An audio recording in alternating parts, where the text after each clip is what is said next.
UCLA won the toss, and as Deshaun Foster has been doing lately, Yogi, decided to take the football. And Keegan Jones with an explosive play to start this game. And with a flag down, Jones gets out near midfield. A couple flags come in after the big return. I think they're going to call Ty Lee on a hold. You'll see the return. Really nice job of setting it up. It's going to pop right into your screen right there. Didn't look like a hold to me, guy. It looked like a really good block. Just kept driving him down. That's where I imagine they would see it, just seeing a player who's covering the kick go to the ground in that regard. During the return, holding. Number 33, return team. The 10-yard penalty is enforced from the spot of the foul. Number 17 on Fresno must leave the play. 1st and 10. That is Greg Sujak, our referee today, officiating the final game of his 45-year career. 31 years in college football, his first ever officiated in the Rose Bowl. So 1st down and 10 for UCLA from the 24-yard line. And it's TJ Harden who gets the carry. That's a big deal for UCLA. Battling the flu, got an IV. It's hot down there. We'll see how he wears over the course of the day. I didn't practice Wednesday, Thursday, Friday. Just kept trying to take care of his body. This has been the workhorse for this offense alongside Ethan Garbers. He's a leading rusher and leading receiver. So this offense has really gone through him. Great to see him out there on senior day for the junior running back. He's had 19 touches per game in the last 3 weeks. So he is hot. Garbers, quick turn, and he throws it to J. Michael Sturdivant, who runs into a sea of Bulldogs and gets pulled down by Jazon Jacks. So Ethan Garbers likely, very likely playing his final college football game today. And he has really responded. Remember, he missed that Penn State game due to injury earlier this year, came back. You wondered, well, I don't know, Justin Martin played pretty well against Penn State. And Garbers really established who the leader of this offense is when he returned. Yeah, and I think Deshaun Foster really established that he was his guy and he had his back in that regard when things weren't pretty around Westwood. A couple of tight ends in the game on 3rd down and short for UCLA. Love to throw it in these situations. And what they don't love is the penalties they've battled lately. And here comes another. Ball start. Number 88, offense. 5-yard penalty remains 3rd down. Averaging the most penalties in the league. Yeah, and you know, when we talked to Eric Bieniemy, the offensive coordinator, about that, he said, you know, this is a mature group. They're frustrated about it. They come in, they watch the tape. They're trying to eliminate those mistakes. It's not as though they don't recognize they have made them. That's a surprising one coming from such a vet in Matavao.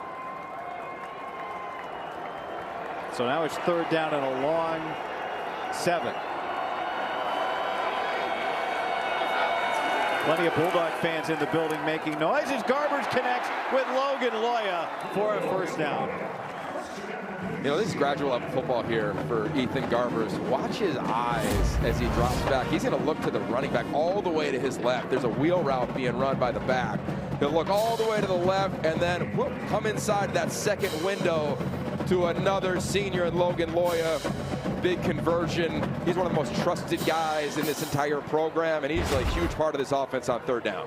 An offense that really spreads it around in the passing game. Keegan Jones has come into the game now at running back for UCLA. He shifts out of the backfield, and Garbers against a 4-man rush connects with Maliki Matavao, and he's able to break the tackle of Jaden Davis for a 1st down, a pickup of 11. Let's take a look at today's Impact Players, sponsored by Auto Owners Insurance. Well, J. Michael Sturdivant was double teamed on that play, so Ethan Garbers said, well, let me go to the other Impact player, perfectly on cue to Maliki Matavao. Now, defensively, Corey Foreman is an edge rusher. He used to play at USC. In fact, the last time he was in this stadium, he had an interception that clinched the win for USC, so keep an eye on him coming off the edge. And coming back to Southern California, where he's from, in Corona. Movement and another flag up front. It'll be the 2nd false start of the opening drive. False start.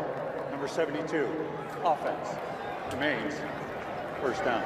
You know, we talked in the open about the ups and downs of this season. You go and turn the tape on at LSU, UCLA's moving the ball. You turn it on against Penn State, they're moving the ball. But they always had a self-inflicted negative, right? It was a personal foul or it was a penalty like we've seen on this opening drive. Like, they really have hurt themselves a lot throughout this season.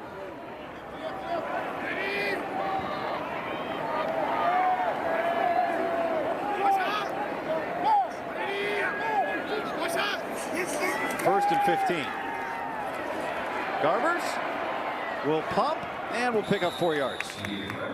And who's running with him right there but Phoenix Jackson, keeping an eye on him all day from that Bulldog defense. Yeah, he's going to be the spy for the majority of this game, playing that linebacker spot, to your point. Keep an eye. His eyes the whole time are going to be connected to Ethan Garbers. They know Garbers likes usually to rush in between the center and the guard when he runs and climbs through the pocket. Garbers says, okay, nothing doing there, no problem. I'll exit out all the way to the right to gain a little bit of yardage here to set up a 2nd and 12.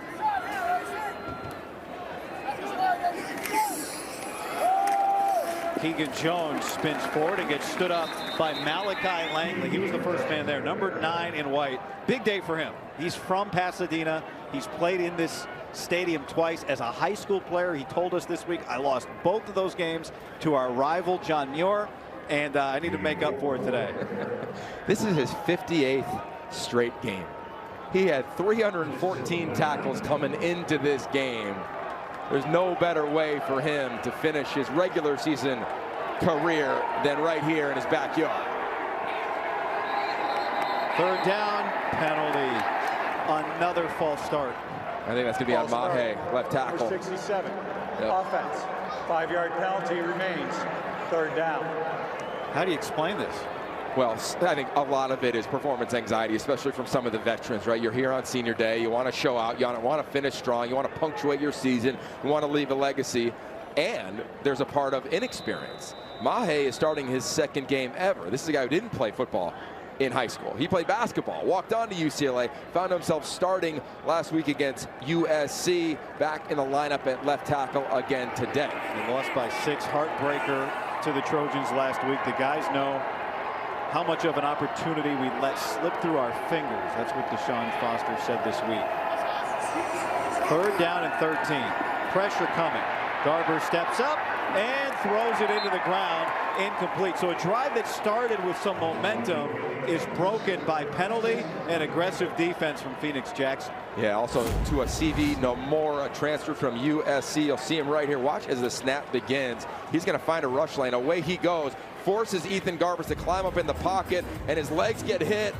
Nothing on the ball. It dies. That's a really nice job. Nice scheme there from Kevin Coyle. A 3-man rush. They bring pressure from depth. Find a way to really impact UCLA on top of their own penalties on this drive. So Brody Richter is on to punt it away.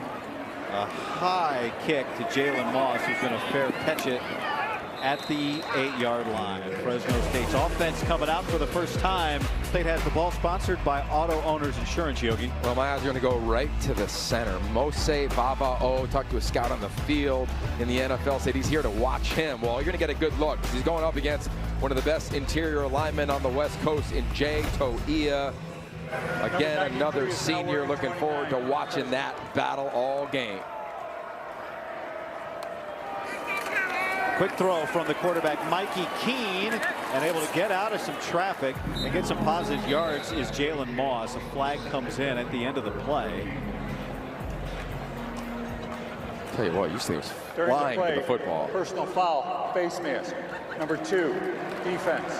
The 15-yard penalty will be added to the end of the run. 1st and 10. That's 5 penalties for UCLA. Yeah, it's Oluwafemi Oladejo. You see him right there. Yeah, it's right in front of the umpire. It's a pretty easy call. But you're right. I mean, you got to get out of your own way. And that's kind of been the story. Well, it has been the story for UCLA for the majority of the season. The field position, special teams, potentially such a big deal today, as it always is. And they just gave away UCLA's defense. Great field position as Mikey Keene completes that out to Bryson Donaldson, which is good to see. He was injured last week, the true freshman. So Mikey Keene, the transfer from UCF, he's played a lot of big games in his career and played well. Big part of his game is called the pure progression offense, meaning you're going to go from 1 to 2 to 3, regardless of what the defense does. He's looking at the offensive skill players for him, and he needs to get the ball out fast. Carson Schlesinger comes up the middle on pressure, and of course he makes the tackle. Earlier this week on Monday, named one of the 5 finalists for the Butkus Award. He's such a dominant player. He's so explosive. You see him kind of get a little bit of a head start and runs right past Torian Penwright, the right guard. I mean, when you've got Jay Toia playing right over the center, you got to give him a little extra attention. But then here comes that All-American candidate right behind you, getting to play in the backfield. 3rd down at 7 for the Bulldogs.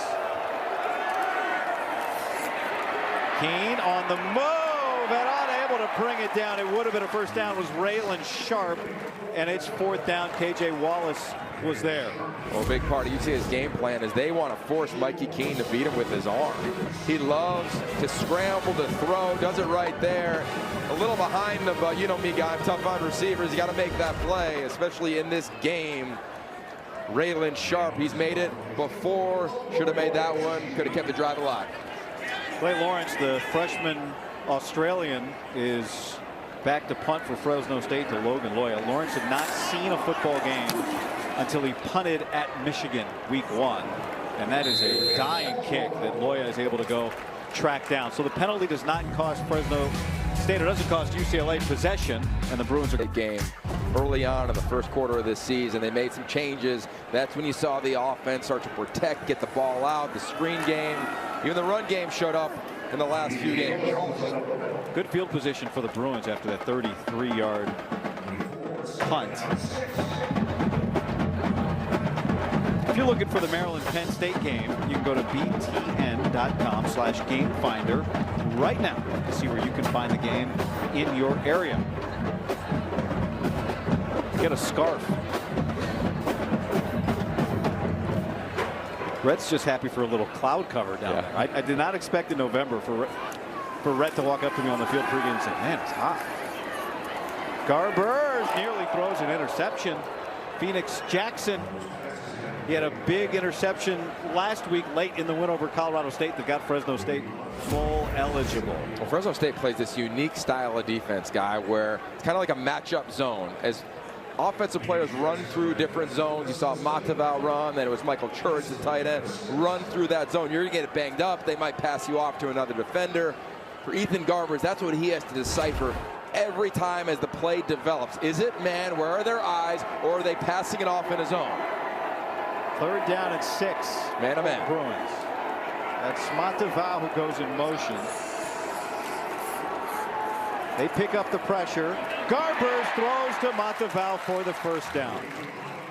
Yeah, that's a really nice job from Eric Bieniemy, Ethan Garbers, and Mataval. You put him in a little bit of motion just to confirm. It looks like man-to-man coverage. On the motion, a defender travels with them, and then you're putting your most experienced weapon on offense, and probably your biggest threat, up against a linebacker, excuse me, a safety in Dean Clark. I think that's a big advantage for UCLA. Nice job by him. And that big frame at 6'6", going up and getting the ball. Fresno State again without its top corner Cam Lockridge, not with the team due to personal reasons. Garbers throws it to Mokiawati Malala, and he can't believe it. I don't think anybody can believe it. I think that's one of those where you can feel that green grass on running a little bit of a wheel route. They flood an area. Well thrown ball. I'm going to bet the eyes of... Yep. There it is. They look at his eyes. Kind of look up right as he's trying to catch the rock.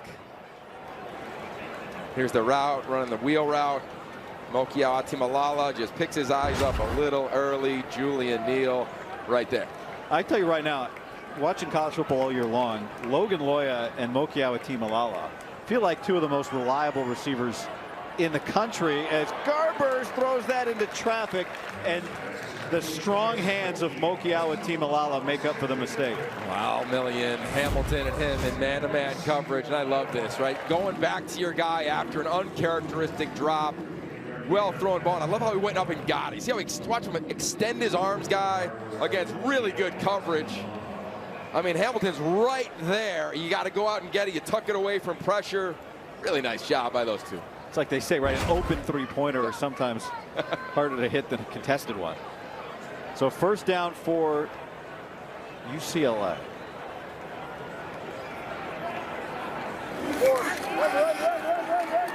Garbers, plenty of time with touch, and there is the tight end Matavao. The ball comes out late. He was down inside the 10.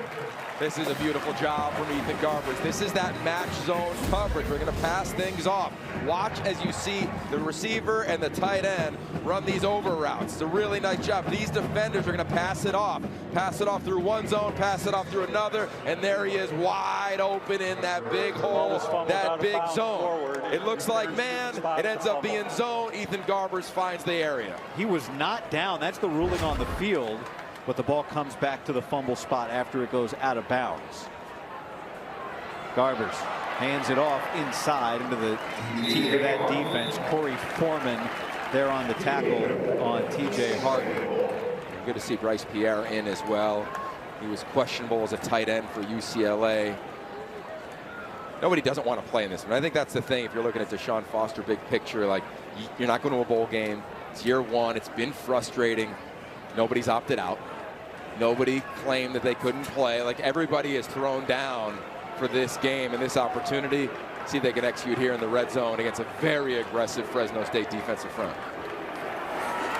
Here comes pressure. It's picked up. Garbers had to get it out early, and neither receiver in the area, Gilmer or Pierre, was ready. To me, there was confusion on that play because I thought the execution had a shot for a touchdown. He's got to sit down on the route. Too many guys in the same area. See UCLA make a change and a substitute there. I think Garbers was saying a little confusion there, Coach. You're saying Garbers just sent somebody off? I think Garbers wants to make sure they can execute with tremendous efficiency in the red zone here.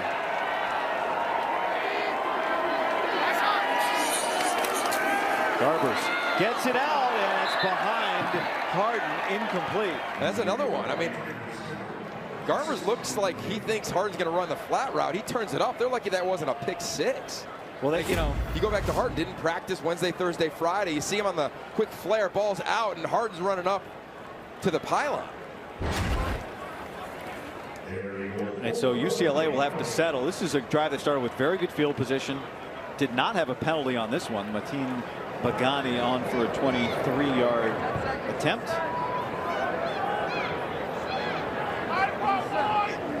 He's been great this year, especially inside of 50. He puts it through first points of the game. So Fresno State's defense stands up in the red zone. UCLA, after a strong drive, got a little disheveled, but the Bruins do come away with points. You're a finalist for the Buckets Award. The last man you see there, Eric Kendricks, grew up in Fresno, 2 blocks away from the Fresno State campus where he took his high school action. And there's a great play on special teams. And Schlesinger in on the celebration. Let's take a look at By the Numbers, fueled by Gatorade. Well, just so dynamic. I mean, look at when you comp these two. Difference, as your point mentioned, guy, is Schlesinger is a finalist. I think he's got as good a chance to win it as anybody. 121 total tackles, almost double the second leading tackler on this team, in Kane Madrano. I mean, he's so dynamic. He's so impressive. And I just love the path. Nothing was handed to him. He's done it the hard way, and he's thriving right now for this defense. Mikey Keene kept it and gets a couple of yards. Schlesinger, the first man there. And as we look at this replay, let's also bring in Rhett. Rhett, I mean, you've been studying this guy so closely. He wasn't a starter the first couple of weeks of this season. It's incredible. Well, exactly. Considering where he started and where he's thought of now, not just in terms of postseason awards, but in terms of the next level. I mean, he's got such a great feel for the game, which I think all of the coaches, Ethan Garbers, a good buddy of his on this team, have all talked about with him, that football IQ and in instincts when he's out there on the field. Here's Keene with a quick throw over the middle, complete. Schlesinger there for the tackle. It'll be third down and short. You know, Rhett, what's so impressive to me is his hands on the previous play, and then on this play, his eyes and understanding route combinations and where to drive on the ball.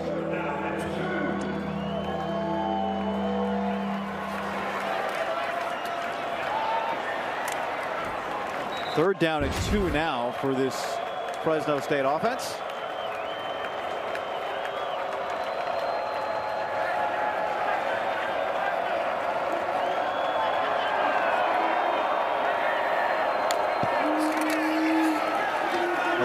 Gilliam spins, but can't get to the line to gain. He's going to be short. And you know the big man in the middle is the one who had the impact on that, Jason Weeda. You can see him. Watch just the strength. He sheds one O-lineman, and then he's right in the backfield. You want to spin away from him? No problem. Olufemi Oladejo, Jalen Woods and company, and then it's every Bruin to the ball. So Fresno State will have to punt. A 33-yarder from Clay Lawrence his last time. Logan Loya back deep.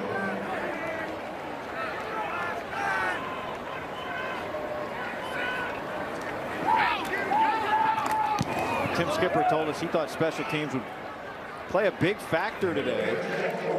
Most of this game has been played on this side of the field. That was 37 yards. Kept it rolling.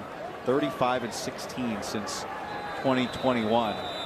Jeff Tedford and Tim Skipper coached him in the bowl game last year, then took over as interim head coach before this season. As Keegan Jones gets the first carry of this drive. It was so much fun talking to him this week. Such an enthusiastic guy like Deshaun Foster, coaching his alma mater and enjoying every second of it. Well, you see the shirt with somebody behind him, Pride of the Valley, and I think overall, when you're in a situation like this, which is unique, we've seen it at times in college football before, when you're making a hire and you have someone who's the interim, I think it goes down to one word, Guy, and it's hope. Like, does your team have hope? Do they believe they can go win with this guy? And everybody we've talked to, it's not even a question. Do they think that Tim Skipper can lead this program? And not surprised by that, huh, Red? Oh, no question. Certainly count his dad, Jim Skipper, among that group, who was a legendary running backs coach in the NFL for a long time, and actually drafted Deshaun Foster when he was with the Carolina Panthers there. So I think Deshaun might have actually spent more Thanksgivings recently with the Skippers than Tim Skipper has with that family. But you know, Tim's kind of well-rounded. He was on the offensive side of the ball, kind of grew up on the defensive side. He's got everything you want in a head coach. And as you mentioned, Yogi, everybody we've talked to former Fresno coach Doug Nussmeier, Fresno legend David Carr, all those guys think that Tim Skipper is the right man for the job.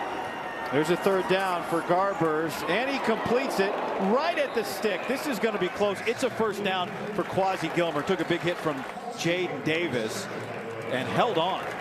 Really nice job on the route. Sometimes as a wideout guy, when you know you're going to get hit when the ball gets right to you, you kind of utilize your body to protect yourself and the defender so they can't dislodge the ball from your hands. Nice job there by the freshman, Quasi Gilmore. He's the only freshman playing for UCLA offensively. You think about that, how hard it is to break in. He's done a nice job all throughout this season with his growth. Amazing. You know, Rhett mentioned Tim's dad. His brother Kelly was Deshaun Foster's coach at UCLA. So two Skippers have coached Deshaun Foster. That is tipped and nearly intercepted. Julian Neal almost picked it off. It was off the hands of J. Michael Sturdivant. You know what I love about this team too, and it's a reflection of their head coach, the edge that Fresno State plays with. Watch it here. They've gotten beat a few times in man-to-man. Okay, let's just go back and do what we do. Nice job playing the ball against J. Michael Sturdivant. Nice job by Hamilton. He got beat earlier on the previous drive on an out route. This team has shown up. You study them on film. Effort has never been a question. Second down. Garbers, heat on him right away. By design, he gets it out quickly to T.J. Harden, who picks up a couple yards, and it'll be third down and about 6, 7. Just one more note, too, really for both of these head coaches. Like, I think in this era of college football, guy, you got to know the program. Like, you've got to know the ethos of the environment you're recruiting to and be a foundational element that isn't trying to, as Deshaun Foster said many times, not a stepping stone job. Same thing for Tim Skipper. It's a dream job for both of these head coaches, and what a dream for us in this first quarter. 75 degrees. The Bruins up early. Doesn't get much better than this. UCLA ran 3 times as many plays as Fresno State did in that first quarter. So we start the second quarter with TJ Harden still in the game at running back, and Garber's getting it down to him. Harden slips away from the first man, but the pursuit is able to get there. Alzillian Hamilton cleaned it up after Jacob Holmes slowed the play down. Loss of 8. Yeah, Holmes is all over this thing, trying to set up a screen. What did the staff tell us all week? There's Holmes right in the middle. They said, we have worked every single type of screen time and time again. Kevin Coyle, the defensive coordinator, Jethro Franklin, the defensive line coach, who's coached all over of football. They have worked that, and they did a really nice job executing. Beautiful there, some penetration in the backfield, ending the drive.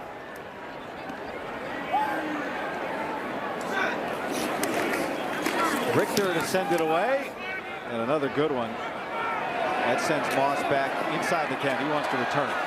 Breaks one, breaks 2, and can't get away from the 3rd. Ball came out. UCLA says they have it on the extra effort. A turnover for Fresno State.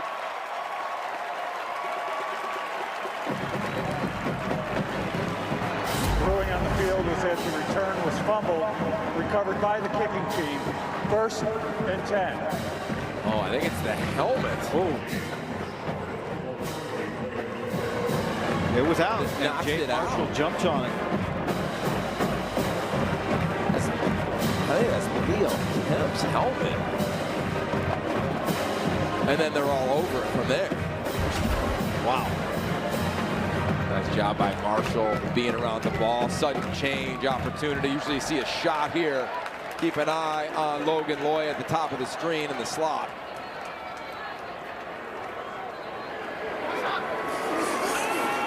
Garbers steps up to the end zone, through traffic, incomplete. Dean Clark was bearing down on it. And Clark's just playing center field. He sees it the whole way. Ethan Garbers doesn't force a lot of balls. You'll see he's looking at Loya the whole way. Defense rotates, and there's 32 in the bottom of the screen. Lucky this isn't another pick 6 to the house. Garbers' discernment is his best trait. A rare miscue by the quarterback, and a nice play from Clark. Keegan Jones spins away from 1. Garber's out there blocking for him. He never gets the chance to use the block. Devo Bridges and Julian Neal there. And Neal's a little slow there. He's going to go down to a knee after that physical stop. Official timeout for injuries to both teams. And Keegan Jones for UCLA as well. So we'll step aside. This will also. A Pasadena native, went to high school and junior college here in Pasadena. One of 4 African Americans on the 1939 UCLA Bruins team, and the first Bruin ever to get a varsity letter in baseball, football, basketball, and track. Both players, after the injuries, able to walk off. 3rd down and 10 for UCLA. Pressure coming. Phoenix Jackson swings Garbers down for the sack. A loss of 10 yards. And this is just really impressive defense. To your point, Phoenix Jackson coming from depth. Running back has no shot based on the rush lane, and the coverage was so impressive. See how they pass things off at the bottom? That's that matchup zone type of defense. All the layers of Fresno State's defense clicking right there. Second field goal attempt of the day for Mateen Bagani, a 40-yard try. And he's got it. So a turnover on the punt return gave UCLA great starting field position. Tim Skipper fired up because his defense has now 2 red zone stops in terms of preventing a touchdown. Yeah, and again, what do we keep talking about? When you're playing for an interim head coach, the #1 word is hope. Well, when you're stopping and slowing an offense down and only allowing field goals in the red zone, it's 6-0 here. You've got that hope. Now here comes a critical drive, right? You gave him a gift on the turnover, only allowed 3. For Fresno State offense, they've got to get Mac Delana involved. He's an explosive playmaker for them. He hasn't seen the rock yet today through the first quarter. I'd get him involved early on this drive.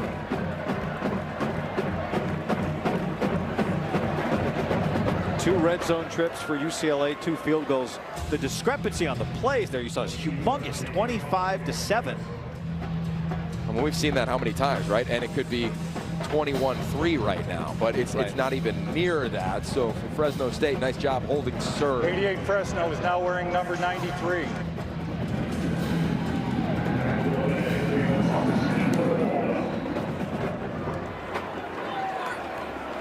Jalen Moss with the return. And he gets out near the 25-yard line. Experienced the expanded Big Ten Conference like never before with Big Ten Plus. Stream thousands of non-televised live events across the Big Ten Plus. Enjoy next day game replays for every Big Ten game. Subscribe right now at BigTenPlus.com.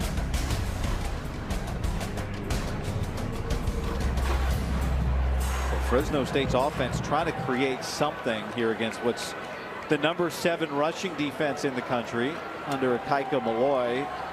UCLA's defensive coordinator is a nominee for the Broyles Award. That was just announced. As Mikey Keene throws complete. No. Yes. They do rule this a catch, despite Yogi's signal. Jalen Moss made the play. And let's go down to Red. Incredibly strong hands right there by Moss. That was impressive. But I think one thing to follow here is how offensive coordinator for Fresno, Pat McCann, can really get Mikey Keene in a rhythm. Told us this week that he feels like Keene is best and builds confidence when he can string together completions, even if it's a quick one like a screen or something of that nature. So we'll follow that on this drive. There is a screen to the wide receiver, and it is blown up. Yogi, you said you got to get it to Mac Delana. They tried, and Kane Medrano was having none of it. Yeah, well, a former receiver, to Red's point, and Kane Medrano almost ran the route for Delana. Inside tunnel screen, and that's just the experience of a captain at linebacker. And now they bring in Red, this fast group coming off the edge with Olufemi Oladejo.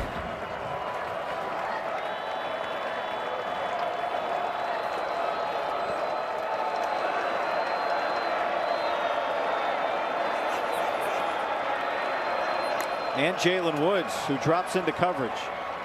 And there is Delana for a first down. A former walk-on who's never missed a game, Delana, with a big conversion. Yeah, nice job seeing the defense, beautifully positioned.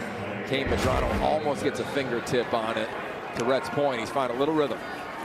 Keene gets it out quick, and that's broken up and incomplete. KJ Wallace was there.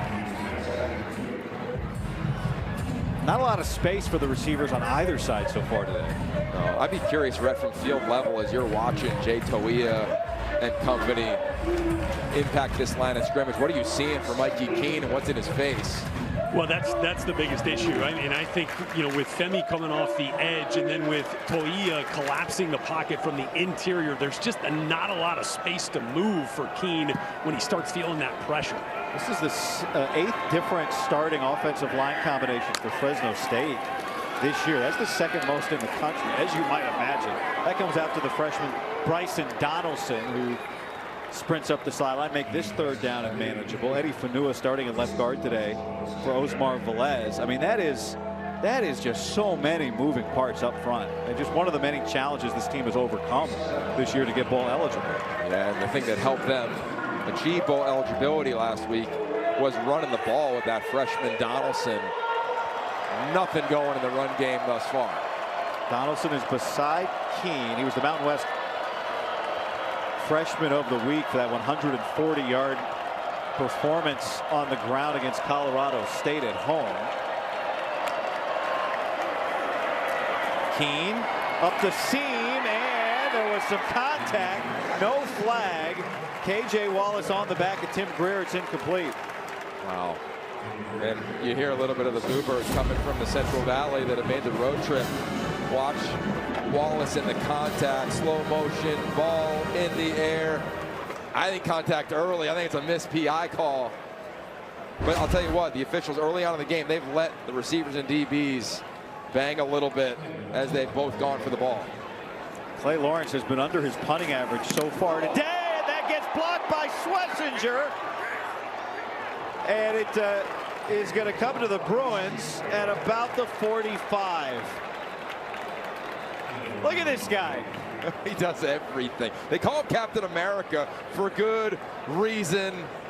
All over the field and all over special teams. In fact, Deshaun Foster told us he doesn't want to be taken off any special teams. That's how he made his name in the program. And now, in what might be his final game, he's impacted it on special teams. We'll see what this flag is. Schlesinger's over there trying to get a listen. The ruling on the field is that the punt did not cross the line of scrimmage. As a result, the offense is entitled to advance the ball. During the play, personal foul, face mask, receiving team. The 15-yard penalty is assessed from the end of the return. 1st and 10, Fresno.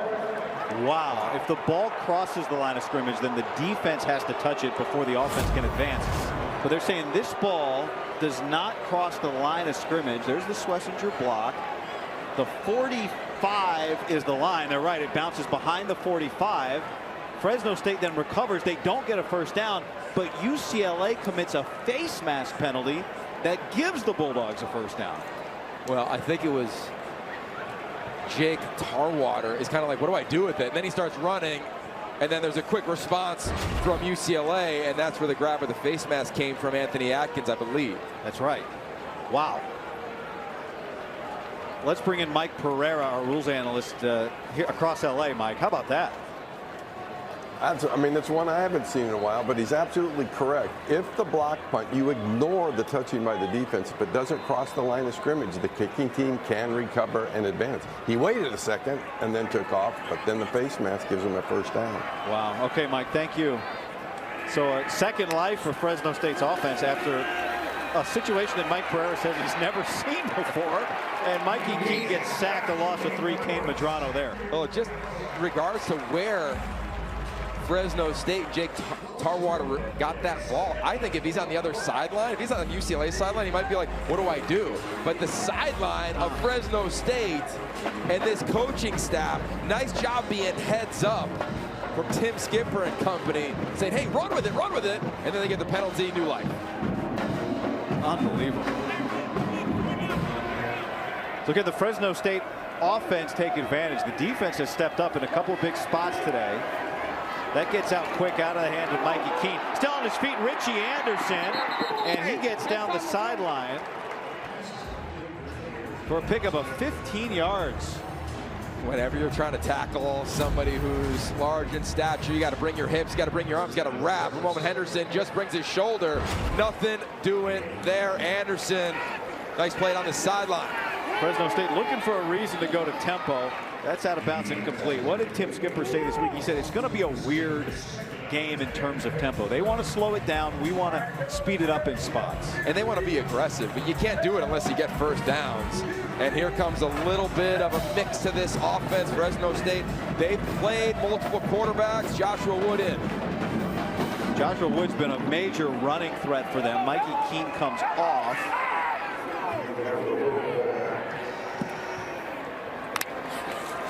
And Wood is going to flip it. Little end around to Magdalena. And Delena's got some space. Hand blockers. He spins down inside the 10-yard line. And the Bulldogs got a little juice now. Yeah, they do. Well, you're thinking it's a sort of zone read. Things we've seen all season. Haven't seen much of this, especially with Magdalena. All of UCLA's defense has run to the left. Big indicator.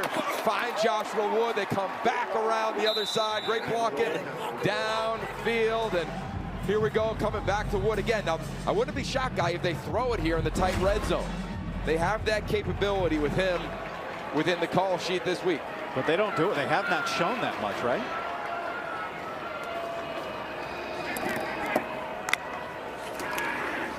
Wood keeping it. Now a little jump throw to the end zone. Magdalena got caught up on the sideline there. I think sometimes as an offensive play caller, you just got to feel, right? And nice job there. Joshua Swift in on that play, but I thought they had a shot. I think it was the tight end. Just didn't turn around there. He was uncovered. Rolling to the left was Wood. So now Mikey Keene back into the game at quarterback. 2nd down and goal.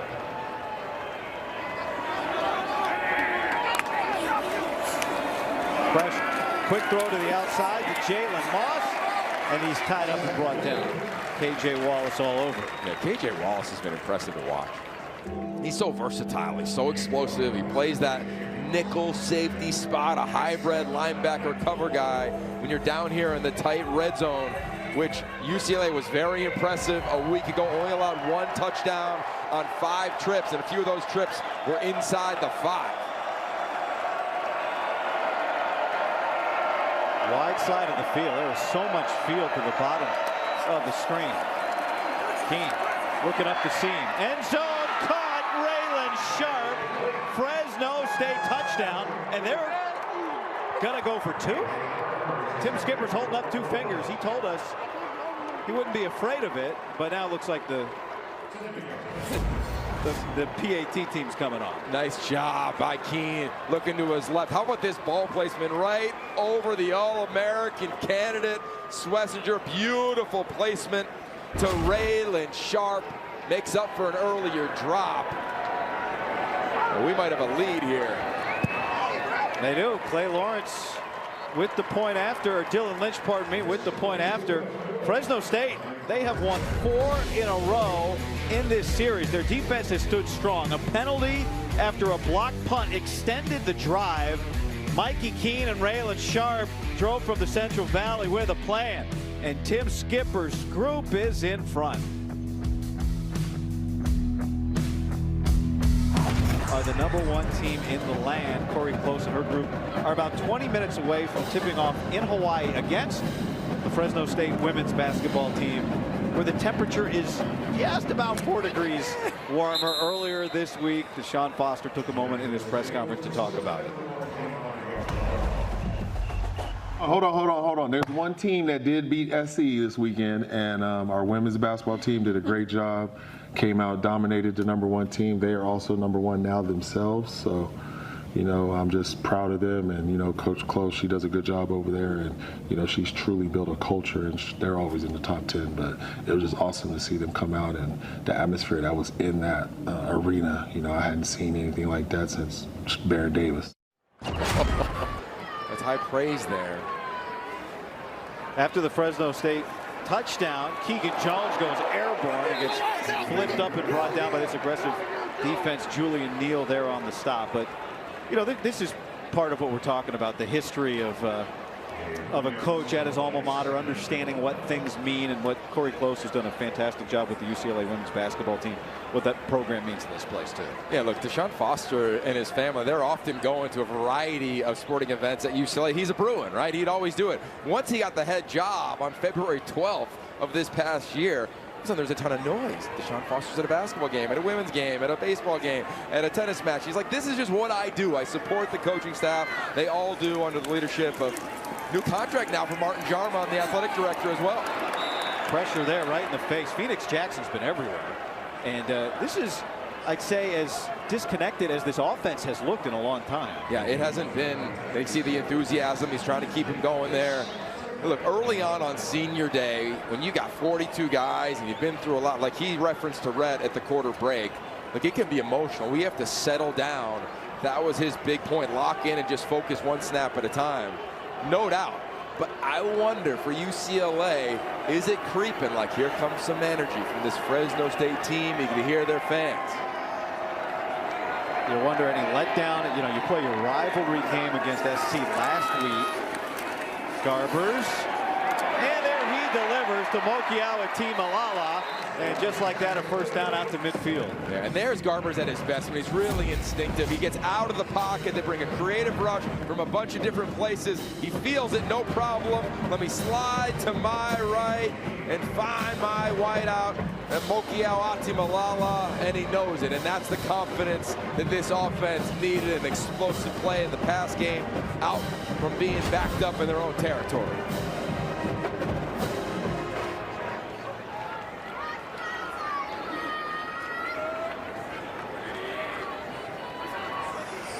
Keegan Jones, the toss. And he can't get away from Zillian Hamilton, who's been flying all over the field on the Rose Bowl here today. December 8th, catch Big Ten hoops when the Bruins are in Eugene for a showdown with Oregon, only on the Big Ten Network and the Fox Sports app. Brett, I'm curious what you're feeling from the offensive side down there on the field with the inconsistencies we've seen this half. Yeah, I think it's showing up here in some of these situations that they're encountering right now, especially when you get down into scoring range, can't punch it into the end zone. But I will tell you, in the 4 games that we have now covered with UCLA, I just saw defensive coordinator Akaika Malloy after that Fresno touchdown as animated and frustrated as we have seen, particularly directed towards the secondary. But back here in this offense, running into those issues again. Second sack of the day for Fresno State. That was Dean Clark breaking free. Yeah, they're really going to challenge the left side of this offensive line. You see him just bring 3 bodies for 2 offensive linemen. Again, second start ever for Utaka Mahe at left tackle. And Dean Clark is a veteran. He's their top guy in the back end. He's their green dot, meaning he's the communicator, always getting the defensive call from the sideline, relaying it to the rest of the defense. I don't see Fresno State slowing down from an attack mode. Anthony Frias has come into the game on that running back depth chart. No Jalen Berger again today for UCLA. They set up the tight end screen to Maliki Matavao, and he gets knocked back as he crosses midfield. Well, this is going to be about 8 yards shy of the line to gain. Pick up a 12. Yeah, I think it's the right move. I think if the energy was flowing a little bit differently for UCLA, maybe it's 4-down territory across the 50. I think you got to play the field position game if you're Deshaun Foster, like the decision here with about 4 minutes left in the half. Brody Richter on to punt. The man that just went in motion there was Carson Swessinger. So the Butkus Award finalist racing down, and Richter bobbled it, able to get it back, and then kicks it to the moon through the end zone. And so a touchback. The defense coordinator in their bowl game, then once Deshaun Foster became the head coach, first decision he decided was, you are the full-time DC. He's so well respected by his defensive personnel grouping. They go to the mat for him every time out. And to Rhett's point, we've had this team many times this season. Always have a game plan. It's always detailed. It's based on matchups. Curious to see how they respond based on, Rhett, what you said down on the field after giving up that touchdown. Out of the pistol, Fresno State able to get a good chunk from Bryce Donaldson of 6 yards on first down. Yeah, and guys, I would say that, you know, one of the things after Akaika Malloy, get this penalty call here in just a second. Holding, number 95, defense. 10-yard penalty from the end of the run. 1st and 10. Well, there go those penalties again, and I'm sure that's going to be another piece of frustration for Akaika Malloy. But, you know, as soon as he went and kind of voiced his frustration to that secondary group, went right back over to the linebackers and Carson Swessinger, was like, you need to get this group rolling. We can't give up those types of plays that we did there in the red zone, especially after, you know, some adversity after the block punt ended up not going in their favor.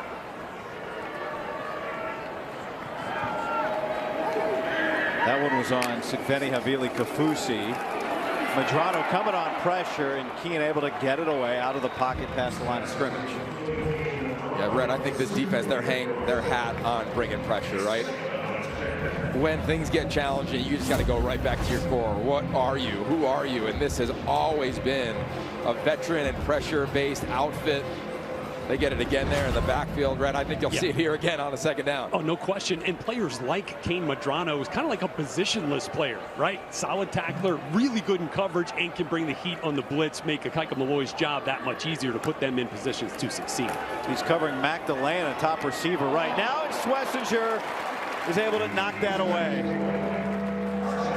He's just so impressive when you watch him play the position. He's so detailed at linebacker. Watch how he moves. He moves with great purpose. He's playing his zone. He's on his way once to sharp. Says, nope, I'm trusting the eyes of the quarterback. Goes and makes a play. Almost gets another pick. Well, it's not just the coordinator's job to coach the defense. How about moving players around, finding ways to get guys on the field? Part of the reason this season the positive things are happening is because they found a way to get Carson Swessinger on the field on defense before their 3rd game of the year. It's amazing. He was just a special teams guy. Now he comes on pressure, and he gets the key. Give that man the trophy. I mean, hand it to him, man. I mean, look at the effort from this play. I think he listened to Akaika Malloy. He said, hey, I need you to get the guys going. He said, I'll just get them going, no problem. He is shot out of a missile. Boom, he times it up great, and then the effort is incredible. Goes right past the offensive lineman. Zero chance for Fanua to block the All-American candidate, former walk-on turned Buckus finalist. It's amazing that he's not one of the finalists for the Burlsworth. He was a semifinalist. That goes out to the best walk-on player. Amazing. How about, like, as a former walk-on, I'm like, how are you not representing the entire... He's too good? He's too good. Tell that to Baker Mayfield, who won the award too, man. I mean, jeez. I mean, it's just amazing. You look at this young man's timeline. He had a dream of playing big-time college football. He was a baller at Oaks Christian, did everything there. Said, no, I trust myself. I'm banking on myself. Then he gets a Scally in 2022, earns his stripes on special teams. He starts this season on all special teams, and now leads the Big Ten, third in the nation in tackles. He should be up for every defensive award notable. That knocked away. Nice hit by Langley to knock it out of the hands of Monteval. How many tackles would he had if he started the first 2 weeks of the season? A million. There you go, Rhett. You know, zillion. Guys, if I'm an NFL scout in attendance after that drive, I'm writing down in my notebook, what can't this kid do? Blitzing, run-throughs, which have been so big in this Akaika Malloy defense. And now he shows that coverage aspect too, reading the quarterback's eyes, playing in the middle of the field there, coming up with that pass deflection. He has a GPS to the football. And he wears a GPS in practice. All the NFL teams will probably see something they like when they get a look at that. There is the tight end, Jack Peterson, with the catch, his 12th of the year, pickup of 13 yards. 5 tackles for Schlesinger today. I think he's on pace for double digits again for the Bruins. But a big stop there when you look at just the nature of this game as we get to the 2-minute timeout. They got a little bit of energy now, created by the defense, comes on back to the offense. The 2-minute timeout. Big possession for UCLA because Fresno State is going to get the ball first to start the second half. Senior day, last game of the Rose Bowl. And these two California rivals. He's on his way to another incredible day as a star linebacker. So under 2 minutes now to go in the first half. And that's too high for J. Michael Sturdivant, who's, depending on how you slice it, the top target for UCLA. Not by catches, not by yards, but he's at the top of everybody's scouting report. And he's got 1 catch for 2 yards so far today. Well, I'll tell you what, it's hard right now if you're Ethan Garbers because you got Devo Bridges in your lap. Right? I think that Fresno State has decided they are going to bring pressure against Mahe in the left side of this offensive line. Kevin Coyle has found a little bit of a rhythm there. Here comes pressure again from that side. Garbers gets it out quick. And that's Anthony Frias with his first catch in 2 months, his first touch since late September. And UCLA is going to try and hurry up. Well, watch that. Nice job. They're just kind of flowing right to the football. Everybody knows where the pressure is coming from. And a really good defense, guys, when they could dictate to the offense where they want them to throw the ball. It's third down. Garbers goes down. Jacob Holmes with the sack. Devo Bridges, you mentioned him 2 snaps ago. He forced Garbers to step up. And there's a timeout taken as those two celebrate. Number 1. Yeah, they do it again. Yeah, you see it from the top of the screen. They are going after the left side of this offensive line. Runs right by Bridges, does right by Mahe. Garbers has no choice other than to try to climb and then just protect the ball. Right? And then there's pressure coming from a bunch of different layers. And Kevin Coyle, Tim Skipper and company, I mean, they have found what they have found what they're trying to exploit from UCLA, and they're saying if we can get into the backfield, force Garbers to get rid of the ball, we can then rally from depth at the safety and linebacker position and just go make tackles and make them live in second and third and long. So Fresno State uses its first timeout, 1:26, still has 2 more. Jalen Moss back deep, Brody Richter to punt it away. And again, Fresno State gets the ball first in the second half.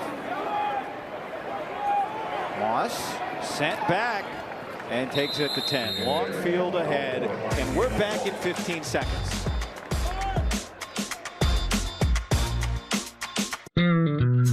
At Burger King, we flame grill our burgers. Why? Because that's how it should be done. Hot, juicy, smoky, flame grilled, and made your way. This weekend only, get a free Whopper Jr. with a $1 purchase, only on the BK app. Coming up, stick around for the Old Trapper halftime report. Dave Ashley Marcel will take you through the first half highlights and get you up to speed on a busy Saturday across the Big Ten. That's coming up next on the Old Trapper halftime report. So Fresno State takes over, bringing pressure off the edge, and Kirkwood can't make the tackle, and now into space the freshman Bryson Donaldson, and he goes out of bounds. And Joseph Vaughn's in at linebacker for UCLA. He just overruns it on that little inside trap. See number 30 just kind of running from behind. Should have sat right there in his gap, and he could have made the tackle. And here comes 2-minute offense. 26 yards on the run. Keene, and unable to hold on. He turned his head. Bryson Donaldson knew he was going to take a pop from Joseph Vaughn, and it's now second attempt. It just surprised. Haven't seen a lot of Oluwafemi Oladejo. Usually he's out there on every snap. We haven't seen him on early downs, not here as well. He's such a presence coming off the edge as a pass rusher.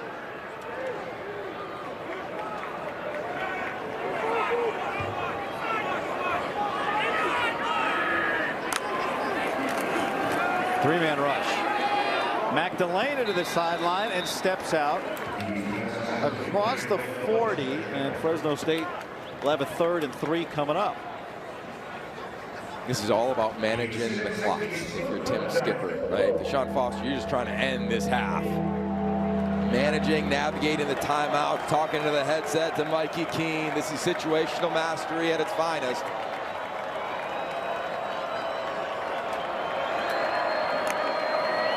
Now 4-man pressure. Keene gets it out quickly. There's Donaldson. He gets the first down out to the 45. Clock stops for a moment while they reset the chain. That's impressive from Mikey Keene. Knowing the situation, knowing the yardage, checking the ball down. Somewhere Jeff Tedford's smiling in this 2-minute drill. Keene gets it out again. Donaldson's got it. Flag comes down as Donaldson breaks across midfield. Another first down, the result of the play. We'll check on the penalty. This might be a hold on Devin Kirkwood.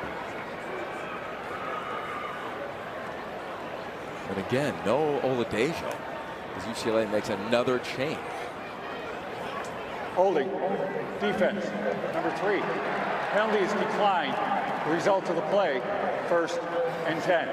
11-yard pickup, and Fresno State ready to go. Still got 2 timeouts in their back pocket. Yeah, and you're saving one for the obvious field goal attempt.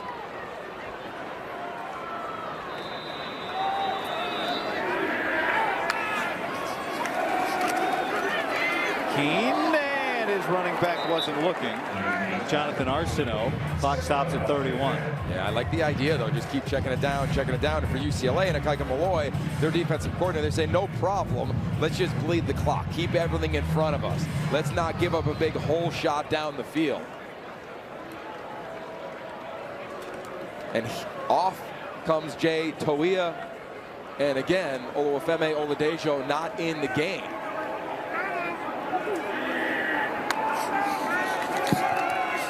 Keene, long throw to the sideline. Gilliam pulled down. That's a big tackle by Kalen Moore. Fresno State has to use the timeout here with 23 seconds, and we'll take a 30-second break.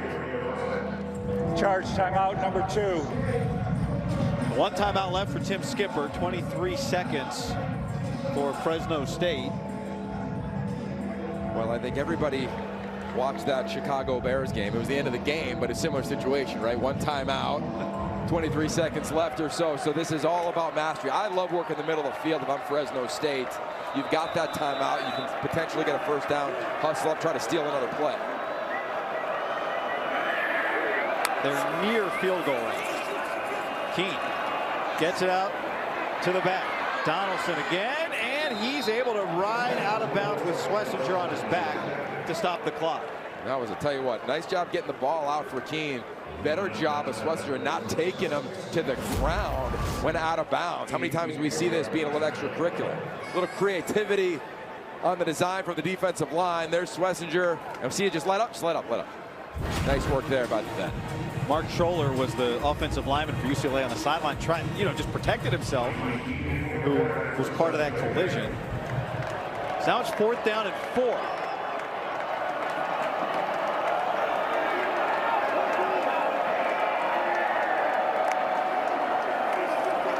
Keene picks up the first down to Raylan Sharp. Okay, so I'm getting up and I'm potentially spiking it right here. You've got to hurry up. This is a nice job. Little man-to-man coverage. Sharp just wins at the top of the route. You'll see it at the right of your screen. Boom. Nice work. Ball out. Front shoulder. Get down. Looks like they're going to try to call play. Again, you go to the helmet-to-helmet communication. Nope. Fresno State's going to... They just let it go all the way down instead of the field goal. Yeah. Hey. You would have liked to spike there? Yeah, I would have liked to spike and just try another one. But again, you're going for a field goal. You're trying to get 3 based on the clock. The ball is at the 30 right now. Charge Take a look back. Fresno, number 3, 30 seconds in length. At the last play. Really nice job. Spread out the UCLA defense. Isolate. Sharp on Woods. The route's really impressive. Excuse me, on Swester right there. Woods there late on the tackle. Well, Dylan Lynch had plenty of leg kicking it in this direction in pregame. He was making kicks of 55 yards. A really impressive 2-minute drill. That to me is an impressive reflection of Tim Skipper and this staff in situational football. This will be a 48-yard attempt. Fresno State has its holder, Nick Verdugo, 8 yards behind the line, not the traditional 7. You can see the flags. There is no wind. Lynch. He had the leg and he got it through. And a great drive for Fresno State. They got the ball at the 10-yard line, had their timeouts. Tim Skipper worked it perfectly, and the Bulldogs come away with points. Really nice job from Skipper, Mikey Keene and company. Navigating adversity early on. Got a little help with a penalty. And how about this? The middle 8. Nice job of execution. And of course, they will get the ball back. Mikey Keene and company excited because they'll kick off the 3rd quarter with the rock. Let's go down on the field and Rhett Lewis with Tim Skipper. All right, Coach, it's not often that a blocked punt ends up giving momentum to the team who got the punt blocked. How did that situation really kind of push your team forward? Yeah, it's a game of situations. You have to handle it right. We got a little lucky, got the face mask, because I think we recovered and was like, oh, what do I do now? So we always got to run on those blocked punts when we're on the offense or the punt team. So we handled it well. We converted there, and then we got the long field goal. So the momentum's on our side. We got to keep it.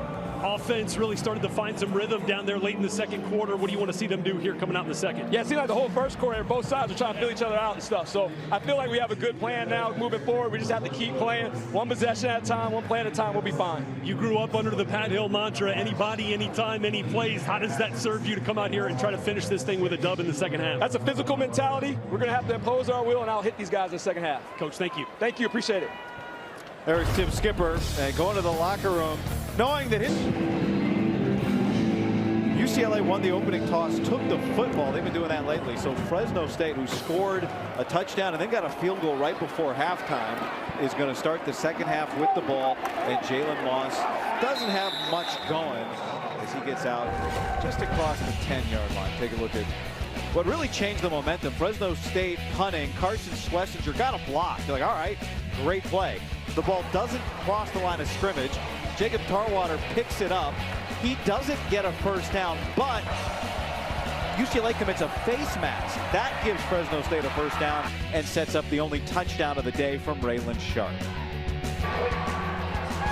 UCLA had their chances, right? 2 drives coming up with only 6 points down inside the red zone. Just struggled down there with Ethan Garbers and company. A couple times players weren't on the same pace. So how do they reset, and how does Fresno State continue to attack?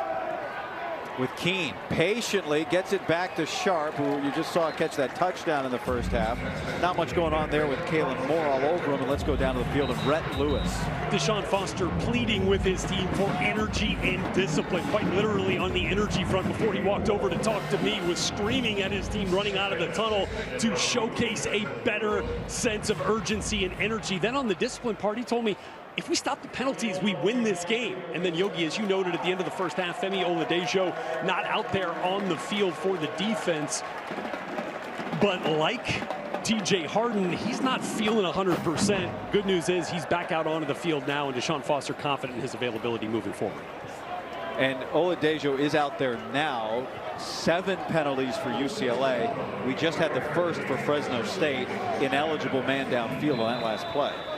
A good note on Oladejo and company. You know, a week ago, remember the game here, USC's roster was battling the flu. Sounds like a few players for UCLA been navigating that this week and today. Keene lofts it, and it's knocked away.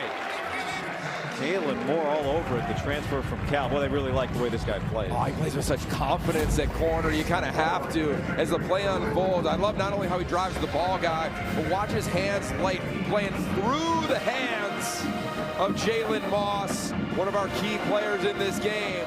Really nice job by the senior DB. So that's 2nd and 15.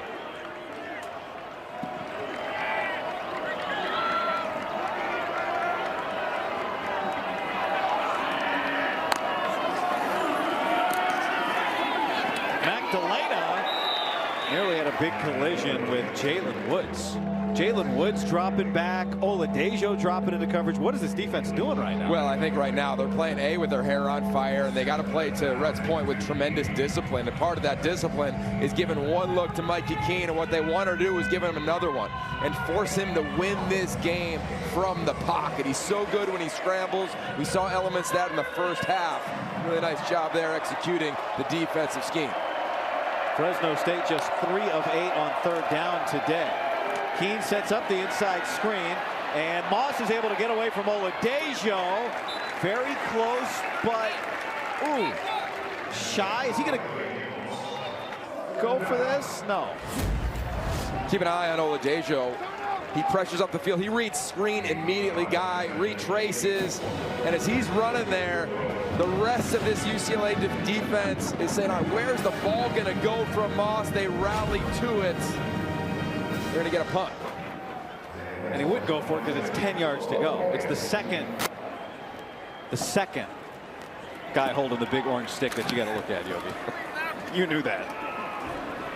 Loya fair catches it back at the 45-yard line. And so good starting field position here in the second half for UCLA. Follow at B1G Football right now on X, YouTube, and Instagram, and get immediate access to the best highlights, features, and teams you love. Don't wait any longer. Follow at B1G on social media right now. Look, a big part of UCLA offensively, personnel-wise, is playing with 2 tight ends.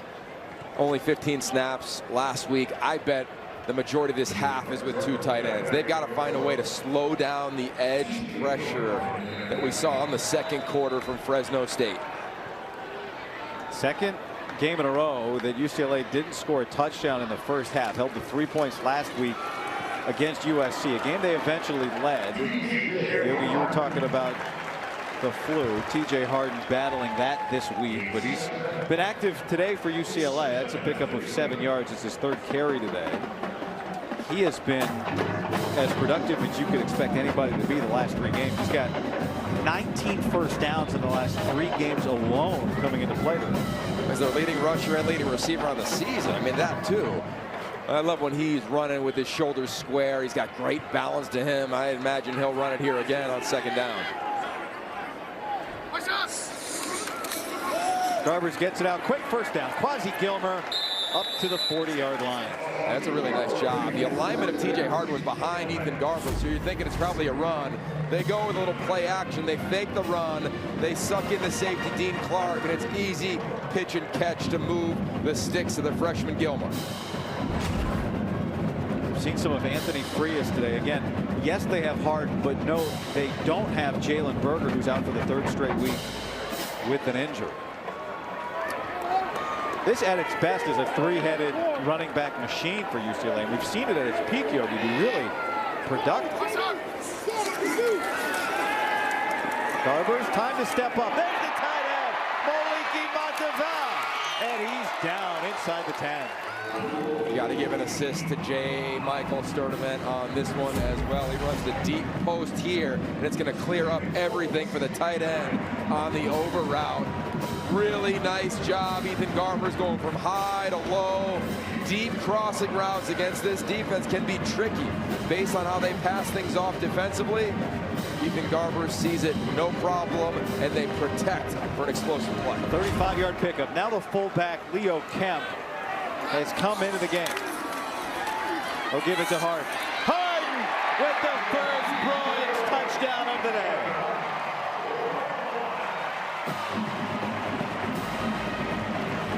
And UCLA takes the lead back.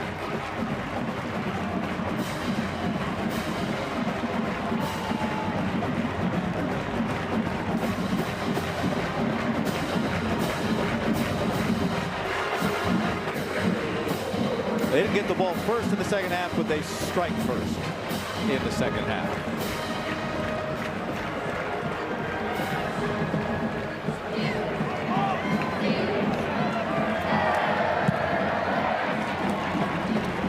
I'll tell you what, that's how you respond. 0 penalties on the drive. Only took him 4 plays. Stretch, stretch, stretch. Put your left foot in the ground.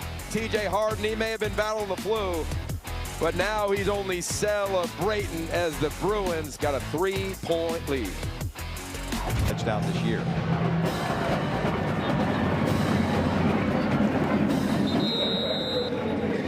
Fresno State's offense after the touchback coming back out. Let's take a look at the We Give Blood Drive leaderboard, sponsored by Abbott. Live saved as of November 29th. Nebraska. Look at the Cornhusker fans in the lead. UCLA in 4th. Well, what an incredible cause, and love just tracking that. So impactful. So to everybody all across this great conference supporting that, thank you, and let's keep up that support.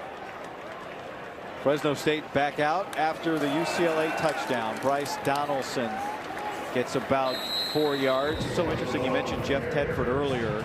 It was Tedford, who's twice been the Fresno State coach, played at Fresno State, battled some health issues. Kalen DeBoer is the one that steps in, takes over. Obviously, his head coaching career launched from there forward. Jeff Tedford then comes back. Fresno State last year battles the health issues postseason. Tim Skipper takes over and wins the bowl game.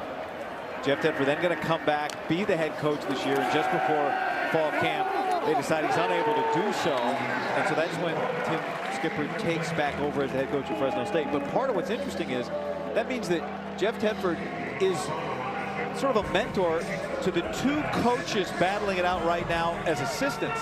Pat McCann, the offensive coordinator for Fresno State, counts him as a great mentor. And Akaika Malloy, who was at the Washington Huskies when Tedford was an analyst there, also counts him as a mentor. I think there's countless coaches that might be watching now that would say, I've either studied him or connected with him. He's mentored so many, so innovative in the game of football, specifically on the offensive side. 3rd down here for his pupils. Facing off, and Fresno State offense wins that battle with Magdalena. Go to the go-to guy when you need it. Yeah, I'll tell you what. Jeff Tedford texts Pat McCann, the offensive coordinator, at least once a week and say, I'll try this play. I like this play. I wonder if he said, hey, give it to him on that critical 3rd down. I got a feeling Pat probably drew that one up because he was tutored by the legend, Coach Tedford. Keene gets it out quickly to Donaldson. Medrano can't make the tackle, and Oladejo forces him out of bounds. That play started so far in the backfield, it's a 2-yard gain. There is a flag back near where the quarterback was.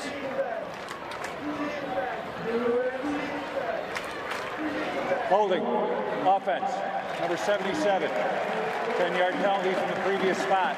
Remains 1st down. We mentioned Craig Sujak, his first ever Rose Bowl game. This is the final regular season game of his 45-year career. I know we talked to some of his officials on the field before the game. They know him as a friend and a mentor, and his wife Katie and his sons Tom and Frank. Tom is here today, and his family on the field as well. Want to congratulate and thank him for his great career, and we do too. They'll have a postseason assignment coming, but how cool for Greg, who's been 45 years an official, 31 years in college football. I don't think he was happy that any of us knew this was his last game, and his last regular season game is his first ever in the Rose Bowl. I mean, there's so many people that allow this game to be as glorious as it is, and you got this setting, this time of year, and the career of Mr. Sujak. Nothing but celebration for everything he's done for this game.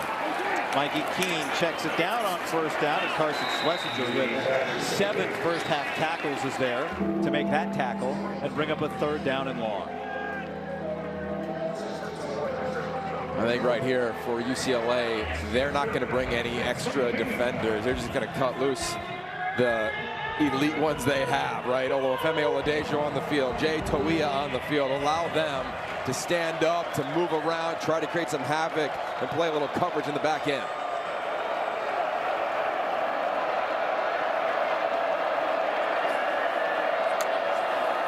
UCLA just brings 3.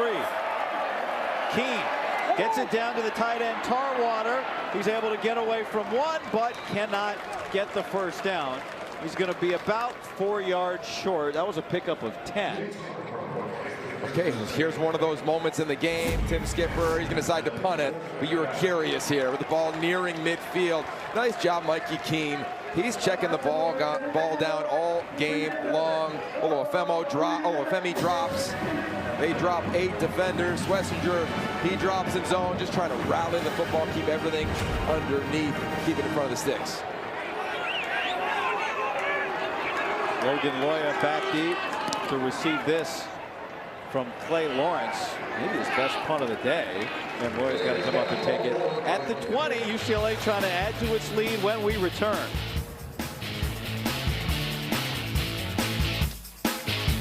There is a flag on the field. So we'll check on this. It was on the far side of the field near the 40. Illegal formation, too many men in the backfield on the kicking team. 5-yard penalty will be assessed from the fair catch spot. 1st and 10. So UCLA will have it at their own 25-yard line. Now, when we return. Every senior written on it. Been through so much with this group of players he has as a member of this staff. Garbers pulls it back, Quasi Gilmer. And Gilmer's still on his feet, and he finally gets spun down. Forward progress gives him a 1st down. Pick up a 13 yards.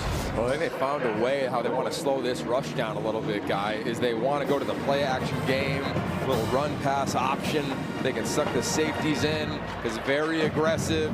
See Dean Clark leaving his feet, and then just throw it against what is essentially man-to-man coverage on an in-breaking route. Second time they've done that this half. We talk about the seniors, Quasi Gilmer, such a big part of the future. They really like the young freshman who's been an instant impact contributor as a receiver. First carry of the day for Anthony Frias.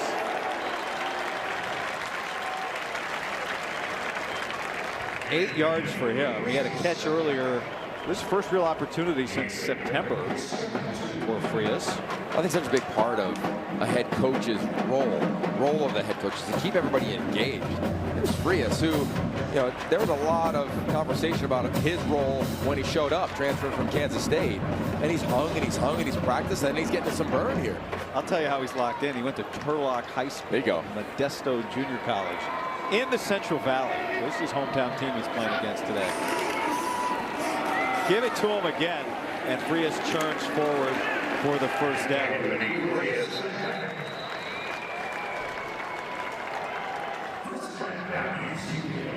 Yeah, I just continue to look at both of these staffs, Guy. I mean, both of these teams have been locked in on so many fronts. Big opportunity for Fresno State, for UCLA. Again, not going to a bowl game, but trying to show out. Had a first half for Fresno State. You're saying, hey, this is exactly how we hoped it would go. For UCLA, it kind of went the opposite. But Deshaun Foster able to regroup, refocus his squad. Their initial drive, a touchdown. Here they go on drive number 2. Two men who are like family, really. Deshaun Foster called Tim Skipper's father. He's like a godfather, a stepfather to me. Here's Garbers, who pulls it down, and he's going to slide. And he started his slide near midfield, so he ended up like around the 46, but they're going to bring it back to the 49, pickup of 1. Rhett?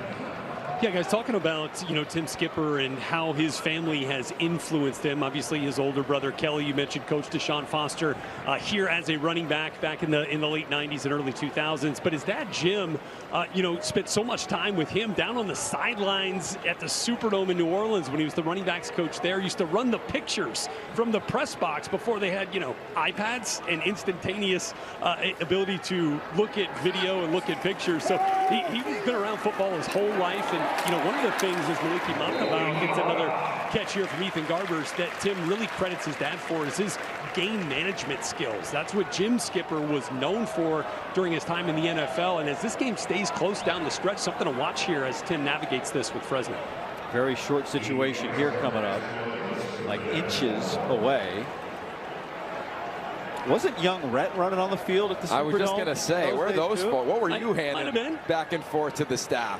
Yeah, I was just looking for like the chewing gum on the sidelines, not necessarily trusted with the pictures like Tim Skipper and, by the way, Peyton Manning, whose dad Archie, of course, is Saints legend and was a member of their radio broadcast team together.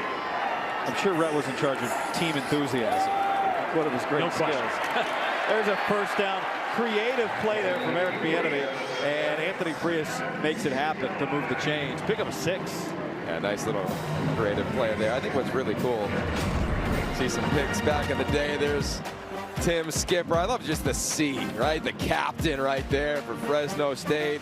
How fun was it talking to him about tackling Deshaun Foster? He said on film he looked big, but in person he looked like, he goes, one of the mannequins we have in our office where the uniforms are on them.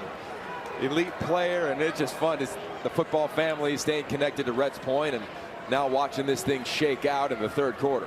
It was funny. He said his brother Kelly was telling him, "Oh, we got a running back here at UCLA. Wait till you see this guy." Garbers, and there he is, Gilmer, down inside the 20. Well, anybody, whether it's the Skipper family or the Foster family, they would appreciate going back to the well offensively. Another deep crosser. Really nice job from this UCLA team, finding ways to exploit the zone coverage of Fresno State. For Ethan Garbers, he's feeling the rush. He's sliding a little bit. This pass pro has been much improved in this third quarter. Yeah, guys, looking at the indicators in that match zone, those linebackers are something that Ethan Garbers has been watching for. And they don't declare initially that it's man coverage. He's got a better idea of what to expect. Yeah, spot on, man. You'll see the deep crosser on the previous play. Keep an eye right here as the play develops. One cross from there, and it opens up this huge zone. Beautifully executed. And you're exactly right, Rhett. For Ethan Garbers, he'll do it here again. He'll get to the line of scrimmage. He's going to look at the front. He'll check out the safeties. He's really going to key on the two linebackers. These guys right here, he's going to say, all right, where are their eyes? How are they located? Are they in man-to-man? Are they bringing pressure? And then make a decision post-snap.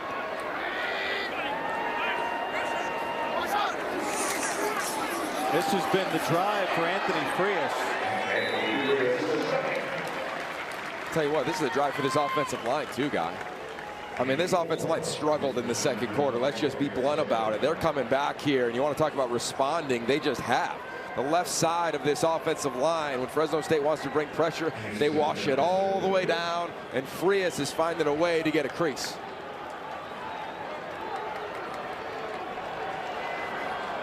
Look at these tight splits too, man. I mean, they have tightened down. On third down and short. Frias. It's going to be close. I think he's going to be just shy, OU. Yeah, oh, man. And you got to wonder if Deshaun Foster's saying, okay, let me navigate and manage the snaps. And here comes Harden back into the game. You'll see pressure off the edge. Ooh. It was tight, but here comes their fullback, Leo Kemp, and their lead back, TJ Hart. 4th and inches for UCLA. Garbers to throw. Kemp, the fullback, he drops it. Unbelievable. Everything was right until the end. What a play call. Eric Bieniemy Jeff Tedford standing up on his couch somewhere saying, hey, I've drawn that up a few times back in my time. Play action. He's got his fullback for a touchdown. Doesn't look it all the way in. Oh, the agony. That's why we love this game. And Fresno State takes over. Crew doing a little sunrise surf session, you know. Away we go here at SoCal. Missed that. After the 4th and inches drop for UCLA, Leo Kemp, his first target of the year, the San Diego State transfer, had a touchdown in his hands, couldn't hold on. And so Fresno State takes over on offense. And right now they got Joshua Wood instead of Mikey Keene. Well, they did, and now Wood's going to go out and Keene back in.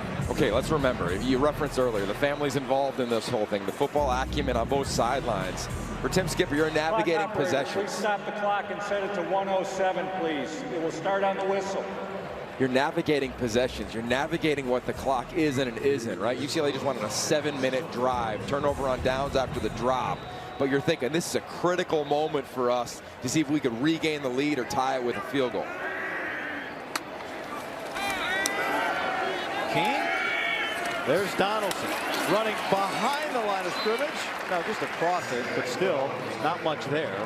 UCLA's defense all over that. I think this Fresno State offense is an opportunity guy to flood an area, meaning bring 4 receivers to one side of the field. And once you begin your route distribution, if you can win that numbers game, you got a shot as a 3 split to the bottom of the screen. 3rd down and 5.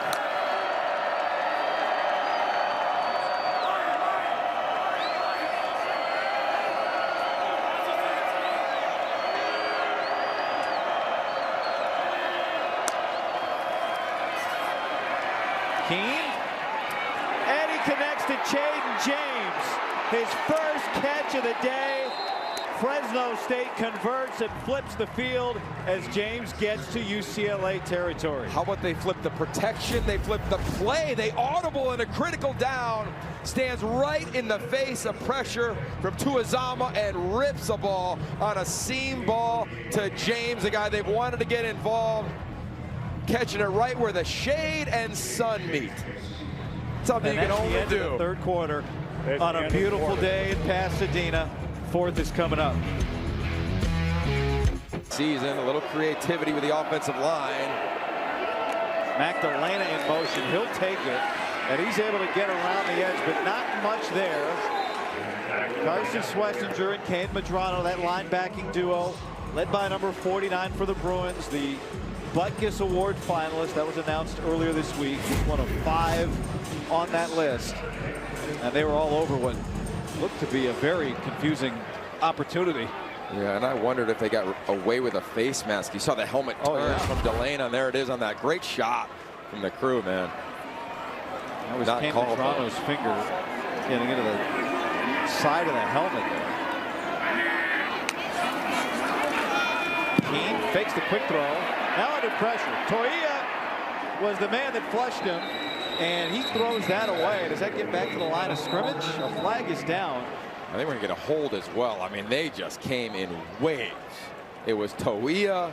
It was Devin Apue. There's no foul for intentional grounding because there's a receiver in the area. However, holding offense, number 26. 10-yard penalty from the previous 5 remains 2nd down. Appreciate Greg Sujak answering the question about the grounding too. Bryson Donaldson, the freshman. Yeah, a whiff on Schlesinger, just trying to take him down there. Takes him down, but gets called for it. And Schlesinger's so creative with his rush lanes and his ability to use his hands. Rhett Lewis talked about it a bunch in the first half. Continue to watch it as the game progresses. Keene pumps. Now throws the other way. Donaldson. And right there is Medrano and Schlesinger.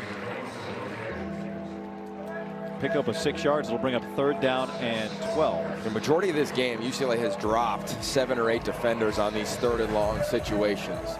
If they do that, the ability for Mikey Keene to check the ball down is there. But I'm looking to see if I could take a shot on a seam ball. They converted one at the end of the 3rd to Trade James.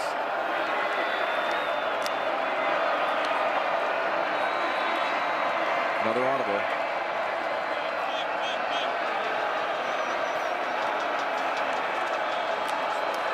Toia got a good jump up the middle, pushing Keene back. Keene gets it to Delana, and Schlesinger won't let him go.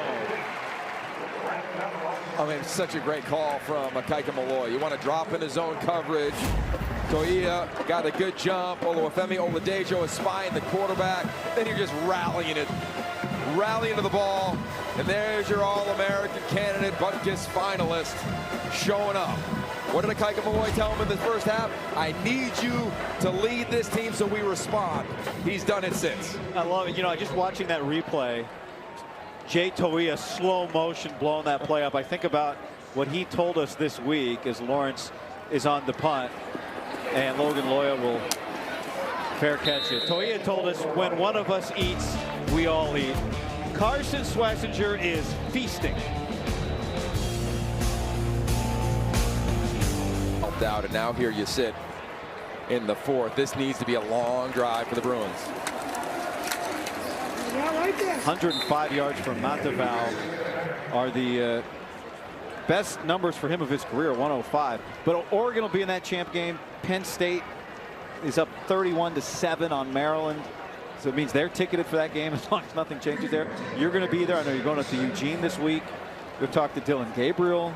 Yeah, there's so many layers to that, right? I mean, we all thought, I'd imagine, to a large degree, that it'd be a rematch of that epic game with Ohio State and Oregon. And I'd imagine the Penn State staffers were glued to a device watching the end of that.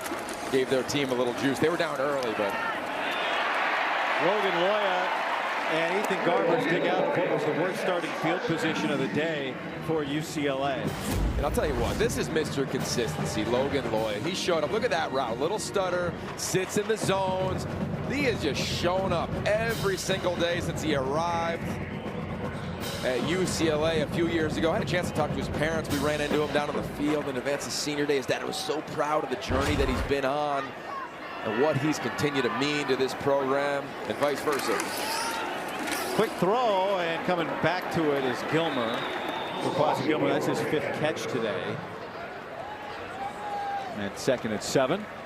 You know, so much of this game is adjustments. And I think sometimes halftime adjustments, they get a little bit too much put on them. But I always think at half, can you do one or two things a little bit better, right? For UCLA, it was play penalty free. Done a nice job this half, not negatively impacting themselves in that regard. But it's also the protection, Guy. I mean, they've done a nice job, and we have not seen a lot of players in the backfield getting the ball out quickly, sliding the protection to protect that left side of their offensive line a little bit more. Whistles. Well, UCLA had really stopped the penalties. False start, offense, number 64. 5-yard penalty, remains 2nd down. That's the first of the second half. That's their 4th false start today. Yeah, and that's their first penalty in the second half, so apologize for the jinx there. But, yeah, you're right. Is that a dance? Shimmy, maybe. But I'll tell you what, you know, for UCLA, this is a drive where you can really make this a 2-score game. And, again, you hurt yourselves with a false start.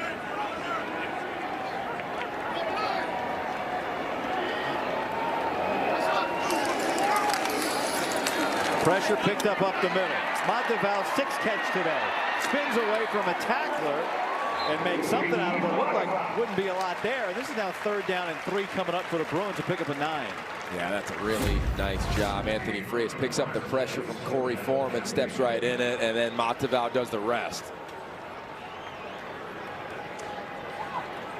Guys, Maliki Monteval is one of the most trusted targets for Ethan Garbers. And Yogi, as you've been pointing out, man, he's eaten up this Fresno State defense on the crossers that really challenge the communication and rules of that match zone defense. But remember, they thought they were going to really have to win versus man coverage.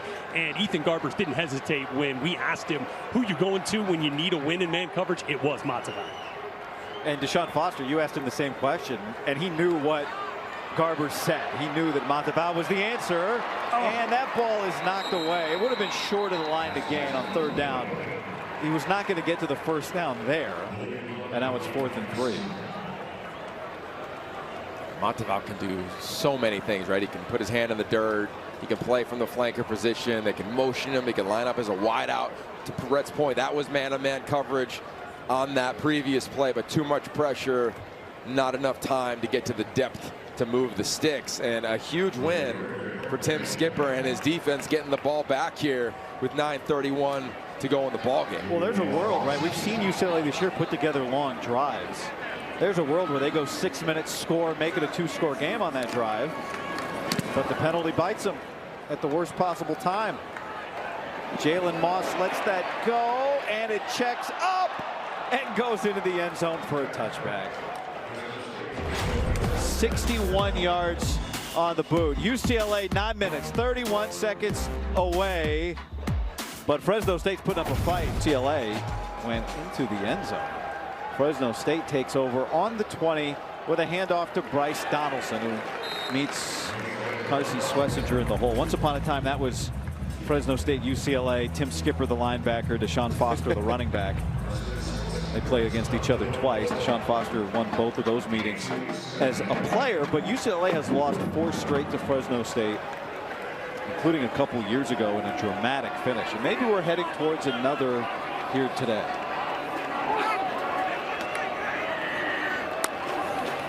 Schlesinger comes up the middle on pressure. Keene gets it away, and it's incomplete. That's Raylan Sharp, the intended receiver, and Brian Addison right there. The creativity again from Carson Schlesinger. Watch how he just navigates. Look, he's going to one side of the center, immediately cuts right behind him. No wasted movement. And Mikey Keene all of a sudden has got to throw with somebody in his lap. Like, Keene's playing quarterback. He thinks he's coming to his left to that gap, but all of a sudden in the last minute, he's in the opposite. Fresno State has struggled on third down today. You saw the number there. Keene has thrown 37 times in this game. Just 5 of 13 on third down for the Dogs. 3-man pressure. Keene gets it out. Elijah Gilliam. He's got a long way to go, and the Bruins won't quite let him get there. It's going to be 4th down and 2. And this is a moment here, because you're right, Guy. The long drive from UCLA was a 7-minute drive. Tim Skipper, we talked situational football with him this week. Hey, how are you going to decipher when to go for it on a 4th down? Looks like he's going to go for it on a punt. Now, he did say be alert for anything, right? Yeah. I'm sure Deshaun Foster's saying the same thing to his punt unit. He told us how far the 4th down would impact his decision more than where on the field it is. Nothing fake here, as Clay Lawrence sends Loya back. And Loya's got nowhere to go. Good coverage from Fresno State. Tim Skipper counting on his defense. UCLA with the lead and the ball. Emmy down on the field with Rhett and Rob Shaw and Donna Devine, who's been riding up and down sidelines, up and down the country, as UCLA can't connect on 1st down there after taking over on the punt. Had fun last night. Yogi handing out the team gifts to, Christian and John, who working so hard on all the graphics you see, along with Josh. The graphics right there on the score bug. You can jump in. I'm not going to get to everybody right now. We'll have to. Well, it's been a beautiful year, First one for us here in the Big Ten. Yep. And the best part's been the people. And that's the crew. That's the people that work so hard. Show up here way earlier than we do. Garbers gets it down to Frias, and he's able to fight for the 1st down.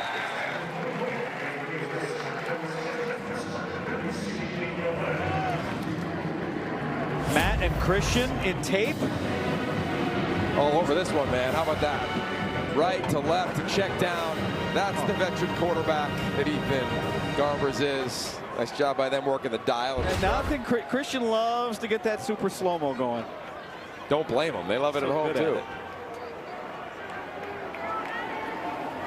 JB and Alex Pippas, our technical director, our AD. Here's Garbers on the move. Oh. Garbers, he does this thing where he looks like he may try to avoid a hit and then finds a hit. Well, he also understands time and score, and right now is not the time to slide as a quarterback. Nice job trying to steal a little pump fake, direct a little bit of traffic. Runs right into a CV Numora, but gives him 2nd and much more manageable. 2nd and real short instead of sliding. He's had the 2 longest runs of the year, Garbers has, for UCLA. He gets it out quickly. They find a way to get it to that's Titus Mokiawati-Malala. That's his 3rd catch today. Get some of the grass out of his helmet, and we'll go to the sideline. Everything that sounds so good all year long, you have to thank Stephen and Isabel for that in audio.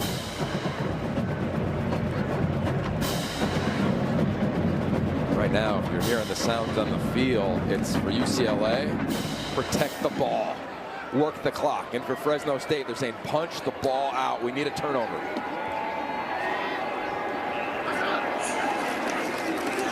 Garbers steps up and out of the reach of Loya. That's the one time that matchup zone this half really went the way of Fresno State. Again, it's so hard at the snap for Deshaun Foster's team. You're thinking it looks like man-to-man, but as they pass things off, you have to anticipate for Ethan Garbers where the zones are. So where do your eyes go? Your eyes have to go in front to the zones versus on the wide receivers running the route like they traditionally would be if it was man-to-man coverage. 2nd down and 10 coming up for the Bruins. Trying to break a 4-game losing streak to Fresno State.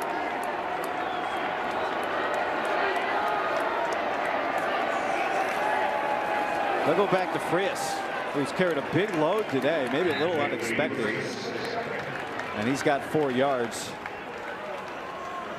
Eric Bieniemy trying to work without Jalen Berger. TJ Harden battling with the flu a little bit. Offensive coordinator for UCLA. They have found a rhythm after early, Yogi. They really struggled to find it. Yeah, I think they were just, as you watch the games early on in the season, they were just a hair away. And I love the element of being in a huddle, right? Ethan Garbers gets the play call from Coach Bieniemy, gets to look his offensive lineman in the eye. Here they are, spreading it out. Move your tight end, man-to-man coverage. He's probably going to see some pressure. Fresno State brings it. Garbers steps up, throws too high for Mokiawati-Malala. A flag comes in with Garbers laying face down at midfield. It's a 4th and 6 coming up, and Garbers able to get up, which is great to see, and we'll check on this penalty. Fresno State has had drives extended because of Bruin penalties today. Personal foul, roughing the passer. Number 8, defense. 15-yard penalty from the previous spot. 1st and 10. CV Nomura. You'll see it as he climbs up in the pocket.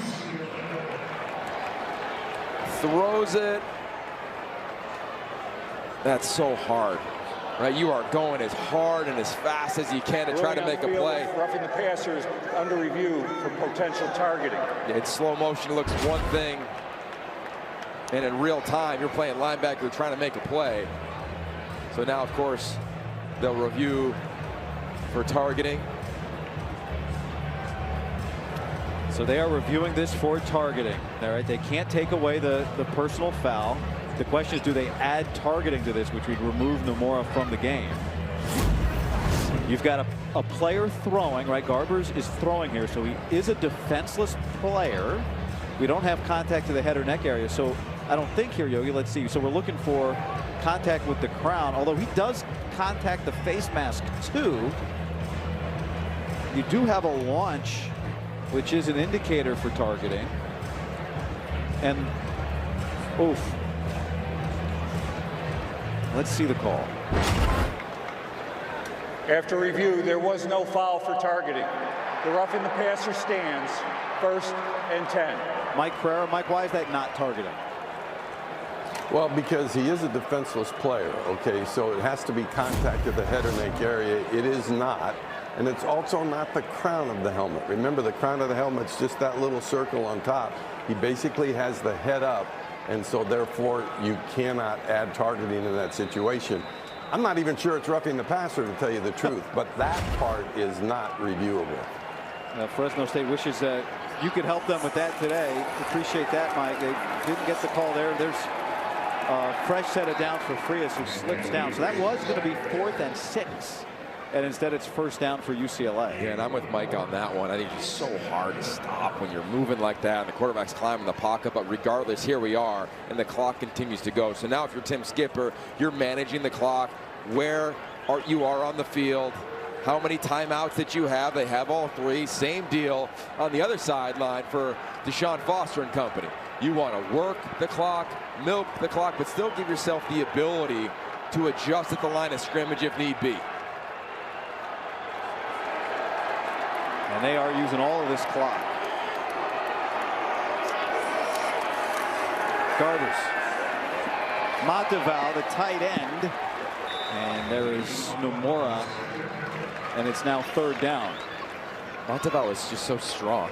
I mean, he's just running right through that contact on the fake toss rollout from Garber. So here we go. Third down, what are you calling? I'm running the football here. If I'm Deshaun Foster or the enemy, you want to be aggressive, but you understand where you are, how your defense has played. Try to force Fresno State if they get the ball back. And Fresno State, and they're not going to love this, just had to take their first timeout before this 3rd and 3. Fresno State has taken their first timeout. Games over the years in this stadium, Rose Bowl games. Saw Pete Carroll's name on that plaque. Yogi, you were here for that, on that staff. 3rd down and 3 coming up for UCLA. Bulldogs looking for a stop. Anthony Frias. It's Garbers keeping it behind Monteval, and Garbers with the first down. Love the play call. Love the play call. You see the toughness after taking a big time hit a few snaps ago. What does Ethan Garbers do? He follows the guy he's usually throwing to. In Monteval, no sliding for number 4. He knows where the sticks are. His fellow senior tight end gets a little bit against Dean Clark, and Garbers does the rest to move the sticks. Leo Kemp, the fullback, has come into the game.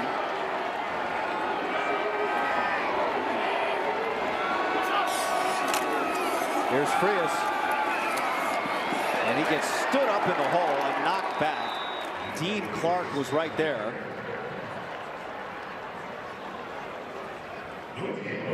That's a huge tackle for a bunch of reasons. One, you look at the clock right now, 2:36. As that goes tick, tick, tick, and look at the play clock. So UCLA is going to have to run a play, and then Fresno State's going to get the 2-minute timeout. If it was different, guy, and that play took a little bit longer, if I was Fresno State, I probably would have used a timeout right there if I knew UCLA could wind it all the way down without running a snap. UCLA just 1 touchdown in 4 red zone drives so far today. Back to the ground, Frias. And he gets tackled down at the 10. It'll bring up 3rd down and 5, and we hit the 2-minute timeout. A 3-point game. 2-minute timeout. UCLA trying to break a 4-game losing streak to Fresno State. And they lead by 3 in the final minutes. Sure that we all have what we need. As UCLA steps up here under 2 minutes before this 3rd down and 5. I think they're going to throw it here, guy. Garbers wants to on the move, and Gilmer's got a first down. Down to the 4-yard line. The clock stops at 1:54. Tell you what, it would have made total sense to run the ball, let the clock go, but Deshaun Foster says, no, we are going to ride with our vets and our future. An aggressive play call, rolling to your left against true man-to-man coverage. Most of the receivers were gloved. Who wasn't? The youngster. Little fist pump from the head ball coach. Gilmer's had a good day today. 6 catches, 54 yards.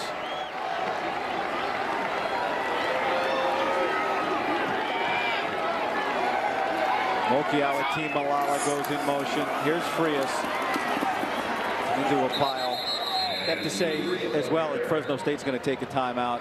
In the booth with us all year long, Jack Sfida, Tom Barbieri, Grayson Manley, Number 2. who've been great, and of course the president of Big Ten Network, Francois McGillicuddy. Mark Holsey, our executive producer, Alex Birchie and Sue Marriott, the VPs of remote production. And our Rhett Lewis, the thing about having Rhett Lewis is that either one of us can get sick and Rhett can fill in, or get hurt.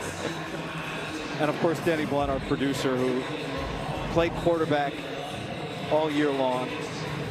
Pat O'Connor right beside him, getting so many beautiful shots all season. And I think people do need to know now it can finally be said, although there are still some interviews going on for the workers' comp claim, that Yogi Roth has broadcasted half this season with 3 broken ribs. Bless you, Yogi. Oh, well, hey, you know how we do it, guys. Only tight games. That's what we've had all season. Bangers only, right? And it's 13-10. I like the timeout. Here's the situation for Fresno State. Anybody, anytime, anywhere. Well, right here, you need a big-time stop. Try to force UCLA into a 3rd down and eventual field goal. Anthony Frias the back. And he gets stood up down at the 3-yard line, and it's now 3rd and goal.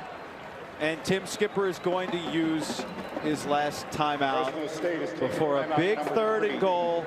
We step aside for 30 seconds. He's responded.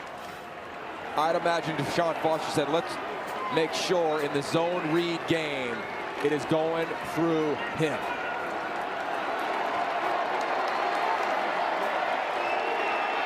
Anthony Frias the back.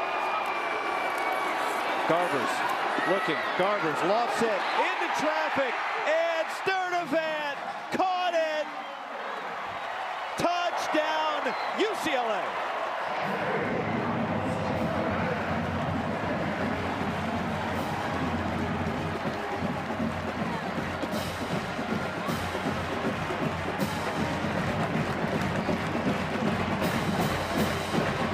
It wasn't all pretty today, but when they needed it most, Garbers and Sturdivant connect.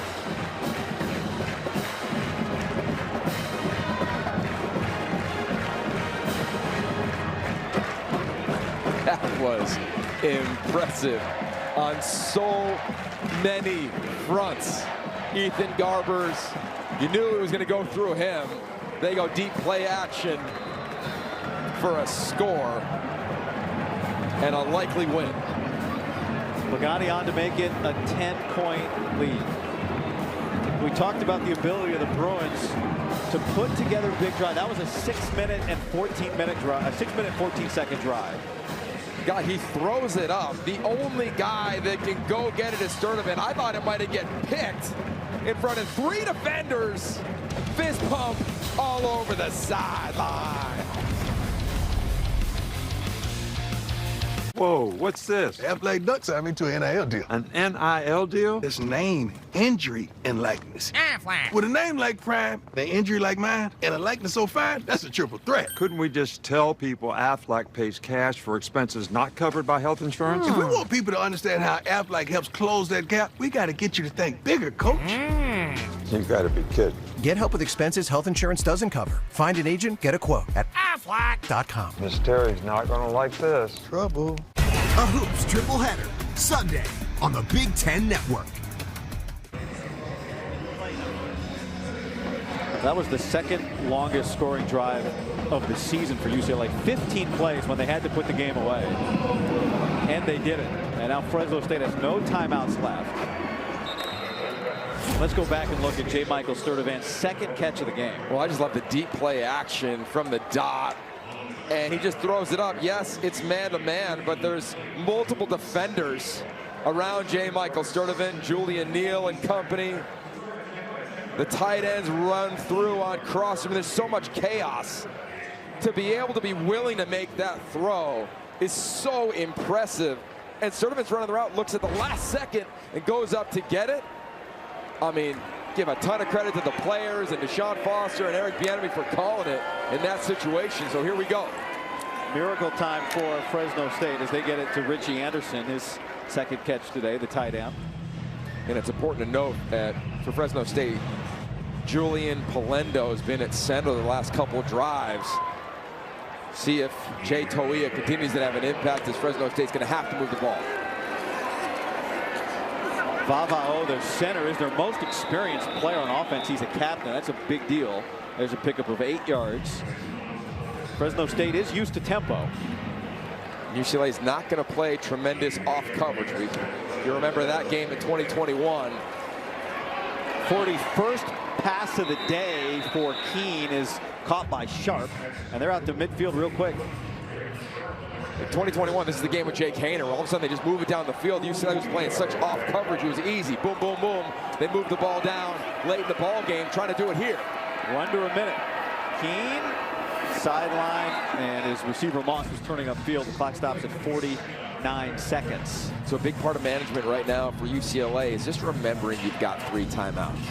Don't be afraid to take one if all of a sudden you feel a little momentum coming for Fresno State. Schematically, guy, you're going to look at that speed rush package. That's what's on the field right now. Oluwafemi Oladejo at the top of the screen, standing up. Keene. There's Mac Delana, first down. Delana down to 25, ball came out, but he got it back.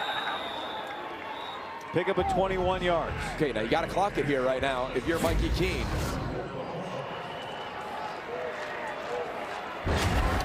You saw the ball did come out. It was a fumble, and Mikey Keene does clock it, stops the clock at 36 seconds. Yeah, right move, and I love this right here. This is a great move from Coach Skipper. They're going to try to get the field goal right here to give themselves time on an onside kick. Which they got an onside kick last year. Were able to recover and come back and win a game. This is 42 yards from Dylan Lynch.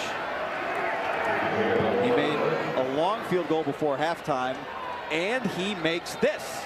So it's a 1-score game, and the onside kick coming up.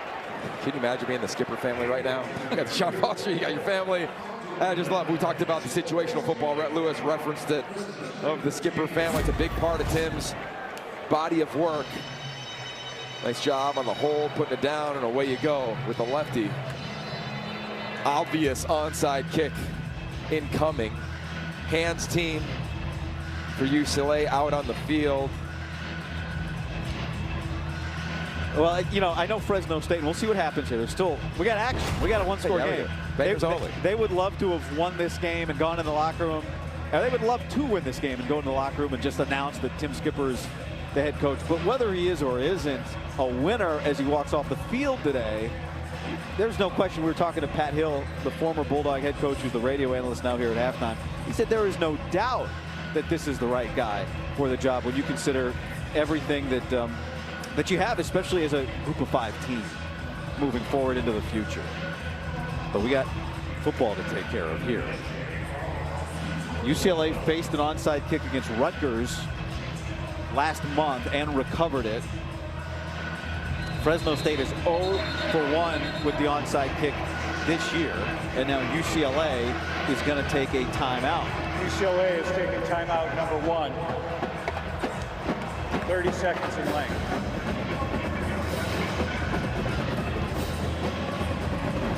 Right now for Deshaun Foster and this special team staff, you're telling your hands team to be aggressive. The last thing you want to do, my opinion, guy, is let the ball come to you. That front line, you want to go get the ball. Why? Well, the kicking team cannot touch you for 10 yards. So it is a short kick, go get the kick. If it's a one-hopper, anticipate it. If you're J. Michael Sturdivant or Logan Loyal, they're the 2 wing returners on both sides of the field. So Dylan Lynch will set it back up. There's Loya and Sturdivant. Grant Gray, who recovered the onside against Rutgers, and Carson Schlesinger, the men in the middle.